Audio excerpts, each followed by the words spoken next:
लेकिन मैं आप लोग से यही बोलती हूँ कि मेरा बच्चा बेगुनाह है। बेगुनाह के ऊपर उसने केस बनाया है। मेरा बेटा 16 साल का है। उसने 16 साल के बच्चे के ऊपर नहीं रहम किया। मेरे बच्चे की कुछ गलती नहीं थी, लेकिन उसने आरोपी बिट्टू साजिद खान के खिलाफ महिला का अपमान और गाली गलौज करने, मारपीट और चोट पहुंचाने और धमकी देने के आरोप में मामला दर्ज। तो मुझे उस चक्कर में उसने क्या किया, दरवाजे के अंदर मेरा हाथ फंसा के दोनों हस्बैंड वाइफ ने मेरा हाथ पूरा अंदर ले लिया। दरवाजा बंद करने का ऐसा कोशिश किया, ऐसा दरवाजे को मार रहे थे मेरे हाथ पे।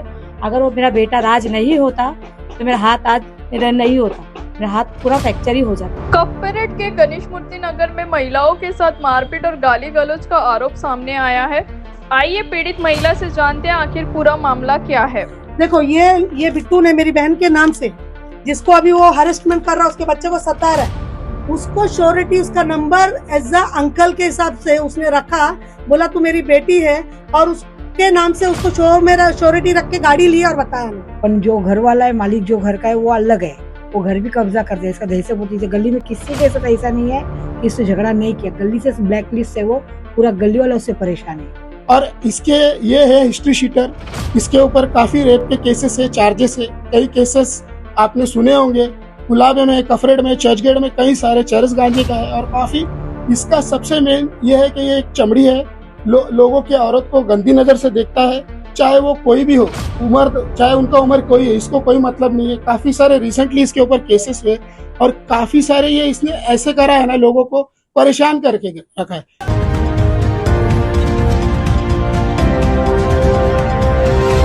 स्वागत है आप सभी का महाराष्ट्र बंधु में।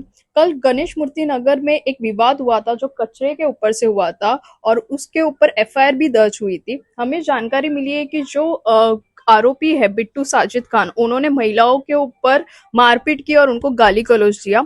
हमारे साथ अभी विक्टिम महिला मौजूद है, वो हमें इस पर विस्तार पर जानकारी देंगे। आपका नाम क्या है? मेरा नाम अनीता शक्ति स्वामीनाथन। और आपके बच्चे, क्या हुआ था उस दिन उस घटना में? मेरा बेटा है 16 साल का, वो कॉलेज जाता है और अभी 11वीं में है। वो अभी एग्ज़ाम दिया है उसने। तो उस दिन मैं घर पे ही थी, मेरा छुट्टी था। मैं जॉब करती हूँ, मैं घर पे नहीं रहती हूँ, सुबह जाती हूँ शाम को आती हूँ। तो मैं घर पे थी, कल मेरी छुट्टी थी, कल का ही बात है ये। मैं घर पे थी तो मैं मेरे बेटे को बोली पानी आने वाला है बेटा, तू पाइप लगा दे, पानी आएगा। तो मेरा बेटा बाहर गया, वट्टे के ऊपर मोटर रख के पाइप लगा रहा था मेरा बेटा। और पाइप लगा के मेरा बेटा और थोड़ा वट्टे के एक पैर और बाहर गया। बाहर जाके खाली मेरे बेटे ने ऐसा पैर ऐसा हिलाया, बस।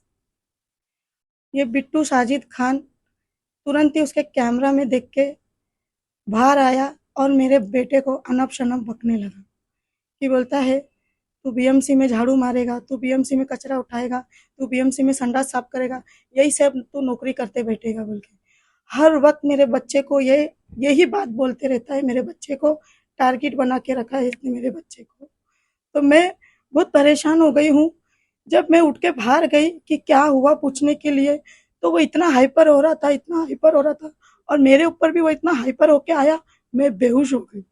ये जितने आजू बाजू वाले लोग थे मुझे उठा के मेरे घर में लेटाए, मुझे पानी भी नहीं पिलाया, मेरे हाथ भी मसल रहे थे कि जाने दो, क्या हुआ बोल के, ये तो ऐसा ही है बोल के। मैं बोली, मैंने पूरे गली वाले लोग बोल रहे हैं कि कुछ भी कचरा नहीं है, तब भी वो सुन नहीं रहा और हम लोग के माँ बेटे के आंख पे आ रहा है। और मेरा बेटा भी डर गया और मैं बेहोश हो गई। और मेरे बेटे ने मेरी छोटी वाली बहन को और मेरे भाई को फोन किया। किस तरह से आरोपी बिट्टू साजिद खान ने महिलाओं को गाली गलौज दिया और उनको मारपीट किया, और वो महिला हमारे साथ जुड़ी है। अब बताइए क्या हुआ था? मैं जॉब पे थी, जॉब से जैसा आने लगी तो मेरे बेटे का फोन आया कि मौसी ऐसा ऐसा हो गया, मम्मी बेहोश हो गई है, ऐसा ऐसा झगड़ा हो गया उनके साथ। तो मैं आई और मेरी बहन का हालत देखी तो मैं पूछने गई कि क्या हो गया ऐसा। तो उन्होंने क्या बोला, हाँ कुछ नहीं हुआ, ऐसे तुम लोग का रोज का रहता है।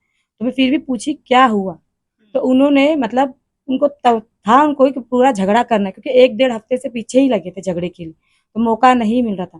फिर भी उन्होंने पूरा दिमाग लड़ा के वो करके रखे और मुझे घर में लिया और हमारे साथ में हाथ सफाई किया। तो मुझे उस चक्कर में उसने क्या किया, दरवाजे के अंदर मेरा हाथ फंसा के दोनों हस्बैंड वाइफ ने मेरा हाथ पूरा अंदर ले लिया। दरवाजा बंद करने का ऐसा कोशिश किया, ऐसा दरवाजे को मार रहे थे मेरे हाथ पे। अगर वो मेरा बेटा राज नहीं होता तो मेरा हाथ आज मेरा नहीं होता, मेरा हाथ पूरा फ्रैक्चर ही हो जाता। मुझे ये पूछना है कि हमारी जानकारी के मुताबिक जो आरोपी है उनके ऊपर कई केसेस है, तो आपको मालूम है कौन से केसेस है उनके ऊपर? उनके ऊपर बहुत केस है। ये जो घर रह रहा है वो घर उनका नहीं है, वो है आसमा का।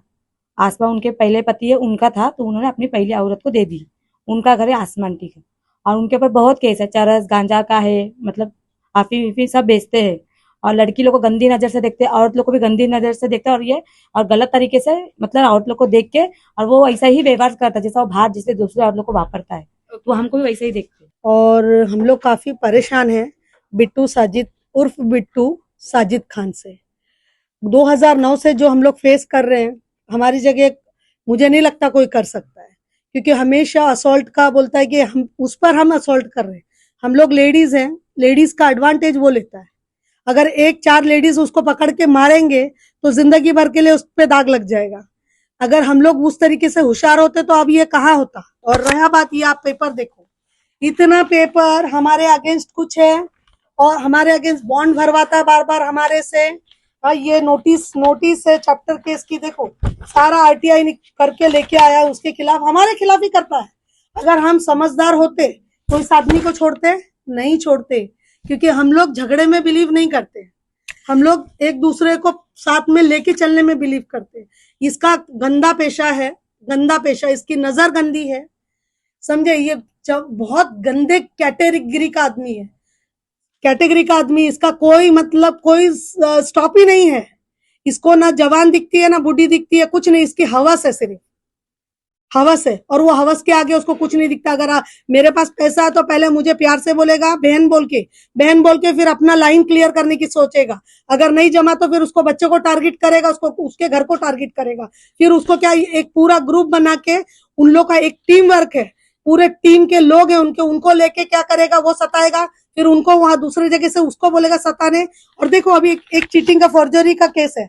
देखो ये बिट्टू ने मेरी बहन के नाम से, जिसको अभी वो हरेसमेंट कर रहा है, उसके बच्चे को सता रहा है, उसको श्योरिटी, उसका नंबर एज अ अंकल के हिसाब से उसने रखा, बोला तू मेरी बेटी है, और उसके नाम से उसको मेरा श्योरिटी रख के गाड़ी ली और बताया नहीं। वहां पर उसका जाली साइन किया, डुप्लीकेट साइन किया। जब इसने गाड़ी का एमआई भरने बंद कर दिया तो रात दिन इसको परेशानी का 2 जनों को फोन आ रहा था मेरे घर से। एक तो वैशाली डायस है और दूसरी अनीता शक्तिनाथन है। तब जाके हमको मालूम पड़ा कि हमारे साथ ऐसा गेम हुआ है। फिर भी हम पुलिस स्टेशन गए, पुलिस स्टेशन में हमारी उस समय कोई सुनवाई नहीं हुई तो हम लोगों ने शांत ले लिया, क्योंकि हम लड़ नहीं सकते। तूने तो ये देखो मेरे पास पेपर है, दूसरे का घर हड़प के बैठा है, ये देखो किसका घर है, मकबूल सैफी का। और उसने अपनी बीवी को जब डिवोर्स लिया तो उसने अपनी बीवी को ऐसा इसमें दिया, क्या मेहर, जब निकाहनामा मेहर मानते हैं तो उसमें दिया। वो औरत आज कोर्ट में है, और वो औरत हमारे पास अच्छा, हमारा उसका रिश्ता अच्छा है। देखो इसमें किसका फर्स्ट नाम है, बिट्टू साजिद खान। तो ये उसके वजह से 2009 से हमको टारगेट कर रहा है, और ये हमेशा कोई ना कोई औरत को लाता। देखो हम लोग फैमिली वाले हैं, और हम लोग बहुत इज्जतदार लोग हैं, चाहे दुनिया हमको कुछ भी बोलती हो, लेकिन हमको हमारे गरिमा मालूम है, हमको किस तरीके से रहना है। हमेशा ये हमको गंदी औरत लाएगा, दरवाजा खोलेगा, गंदे एक्ट करेगा, गंदे इशारे करेगा, कैमरे 3-3 4-4 लगा के रखा, लेकिन कैमरा अंदर तो नहीं है ना। अगर एक कैमरा उसके दरवाजे के अंदर होता तो उसके पता लगता कि वो करता क्या है, लोगों को प्रोवोक करता है, क्योंकि उनका क्या करता है, मानसिक पेशेंस को तोड़ने की कोशिश करता है। और क्या होता है मालूम, बाद में हम लोग को हाइपर, देखो हमारा आवाज बड़ा है, हम धीरे भी बात करेंगे तो लोगों को लगता है कि झगड़ा कर रहे हैं, हम झगड़ा नहीं करते। और ये देखेंगे आप, बीच में भी एक कंप्लेंट हुआ था, गंदी सोशल मीडिया पे इसकी फोटो आई थी एक औरत के साथ। हम झूठ बोल सकते हैं, सोशल मीडिया झूठ बोल सकता है, पेपर झूठ बोल सकते हैं क्या? तो ऐसे कई केसेस है, लेकिन इसको कहाँ फुल स्टॉप मिलेगा। के लोगों से हम जानकारी लेंगे कि आरोपी बिट्टू वो किस तरह से गली में रहता है और उसका व्यवहार या बिहेवियर कैसा है। अब बताइए आपका नाम। मेरा नाम सुनीता डायस है। आप इसी गली में रहते हैं? हाँ, बाजू में ही घर है मेरा। और मेरे साथ भी उसका एक बार झगड़ा हो गया कि उसका, मेरा बेटा है 30 साल का, उसकी औरत है 50-60 साल की। रेप केस उसके ऊपर भी बना दिया, केस जानबूझ के बना के उसको भी अंदर कर दिया, जामीन देके छुड़ाना पड़ा। इसका हर बार देखेगा तो यही टारगेट है कि किसी के ऊपर भी रेप केस डाल के और लोगों को फंसाने का। पर जो घर वाला है, मालिक जो घर का है वो अलग है, वो घर भी कब्जा करते हैं। इसका दहशत होती है। गली में किसी के साथ ऐसा नहीं है कि इससे झगड़ा नहीं किया। गली से ब्लैक लिस्ट से वो पूरा गली वाला उससे परेशान है। हमारा पूरा गली वाला सबके साथ कुछ ना कुछ किया हुआ है उसने। भाई भी हमारे साथ अभी मौजूद है और जब ये घटना हुई थी तब भी वो मौजूद थे और वो अभी पुलिस के साथ पुलिस ने क्या क्या कार्रवाई की उसके बारे में वो हमें सविस्तर जानकारी देंगे। मेरा नाम डेविड डिसल्वा है। जैसे मुझे पता चला, मुझे फ़ोन आया मेरे भांजे का कि ऐसा हो गया कि मम्मी कुछ ज़्यादा सीरियस हो गए, थोड़ा ये गिर पड़ी है और कुछ चक्कर आया। तो मैंने तुरंत यहाँ पे आया और जब मैंने देखा सिचुएशन को कि वो लोग गाली गलौज कर रहे, तो मैं आया। पहले मैं शांत करने की कोशिश किया। तो जब मैं शांत किया तो मेरी छोटी बहन भी आई। उसको मैंने बोल दिया कि आते आते तू एक काम कर, ये सुनने वाला नहीं है, तू 100 नंबर पर डायल करके पुलिस को कंप्लेंट कर दे, क्योंकि अपने को लीगली जाना है, अपना कुछ नहीं। तो शायद इन्होंने पहले से वेल प्लान किया था कि ऐसा करना है। और यह मुद्दा जो है 3 दिन से ये उठा रहा है। ये कचरे का कोई सेंस नहीं बनता, क्योंकि हम लोग रहते स्लम एरिया में, तो स्लम एरिया में कचरा वचरा ये आम बात है। और उस वक्त पानी आ रहा था, तो पानी से कई लोग है ना गली धोते हैं, और जब पानी आता है तो लोग अपने दरवाजे में पानी भरते, तो वहां जो कचरा पड़ा रहता है वो आता ही एक दूसरे के दरवाजे में, तो वो कोई सेंस ही नहीं बनता वो चीज का।